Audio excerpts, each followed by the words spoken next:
Good afternoon. Imagine living in a world where you are constantly misunderstood.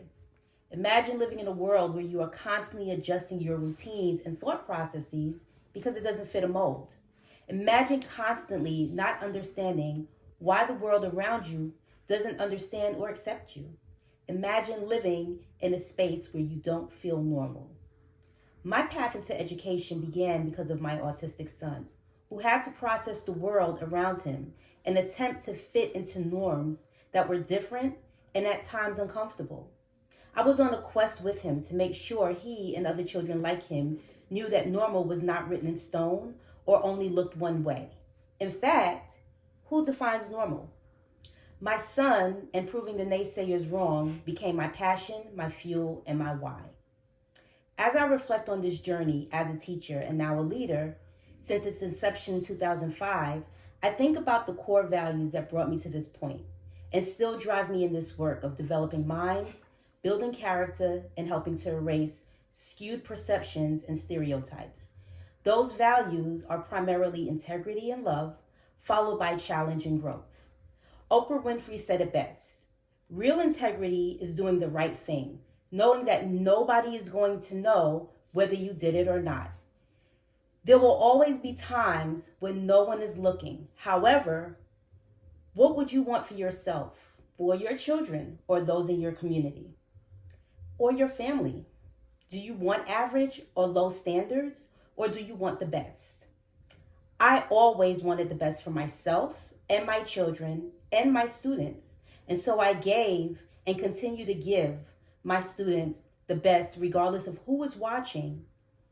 I bring honesty, my best judgment, reliability, and loyalty, all pillars of integrity in everything I do and everything I practice and everything I expect.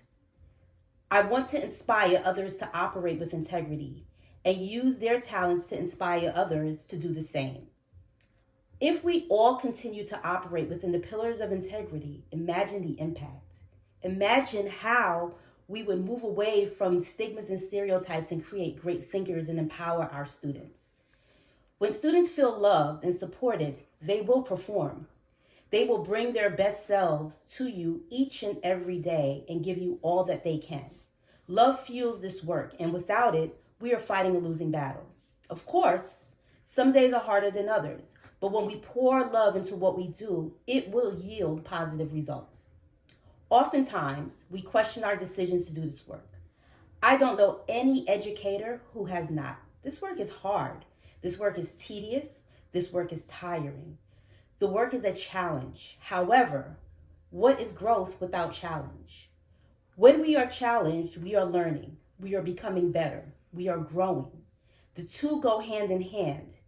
We take away valuable lessons that continue to shape us in our outlooks. We view people, communities, ideals, and even the world in a little different way. We must do the same for our students. We have to regularly challenge their thinking. We have to push them to new levels, but we have to be able to support them as they approach those levels. We cannot allow them to give up because that will eventually cause them to resort back to those exact stigmas we wish for them to reconsider and possibly readjust. The growth will be lost. We need to create a variety of lenses that our most vulnerable can use to view the world and all of its moving parts. I want us to invite challenge into our personal spaces and use it to grow, develop, and become better.